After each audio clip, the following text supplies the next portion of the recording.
பிரச்சார பயணம் திட்டமிட்டாங்க. பிரச்சார பயணம்னா என்ன? ஒரு இடத்துக்கு போய் அங்கே பேசுறது.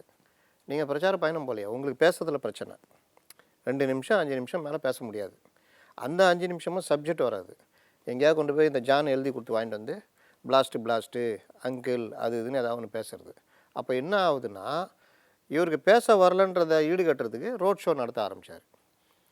எவனாவது கரூருக்கு போய் திருச்சியில் இறங்கி வருவானா? சேலத்தில் இறங்கி தான் வருவாங்க. திருச்சியில் இறங்கி அங்கேருந்து ஆர்டின் காட்டிட்டு வர்றது. இப்படியே வந்து தான் அது ஆரம்பத்துலேருந்து நம்ம சொல்லியிருந்தோம். நீங்கள் நடத்துறது பிரச்சார பயணம்னா இப்போ ஜெயலலிதா நடத்துனாங்க. குறுகிய காலத்தில் கவர் பண்ணணும் என்ன பண்ணுவாங்கன்னா, ஒரு பக்கத்தில் இருக்க ஏர்போர்ட்டில் இறங்கிடுவாங்க. அங்கேருந்து ஹெலிகாப்டரில் அந்த பிரச்சார கூட்டத்துக்கு பக்கத்தில் ஒரு ஹெலிபேட் எங்கேயாவது கிரவுண்டில் இருக்கும். அங்கே வந்து இறங்கிடுவாங்க. இறங்கிட்டு நேராக அட்டன் பண்ணிட்டு டக்குன்னு இன்னொன்று ஏறி இன்னொரு கூட்டத்துக்கு ஒரு நாளைக்கு 4-5 கூட்டம் அட்டன் பண்ணுவாங்க. இதெல்லாம் நாங்கள் ஆரம்பத்தில் போட்டோம்.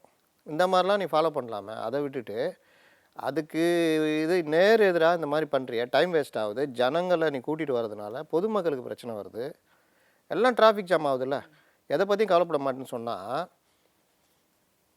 அவங்க கட்சியில் ஒருத்தர் சொன்னார், ஏங்க இதெல்லாம் பேசுகிறவங்களுக்கு நீங்கள் சொல்லணும், நம்மளுக்கு தான் பேச வராதுல்ல, அதுக்கு தான் இந்த ஏற்பாடு அப்படின்னாரு. அது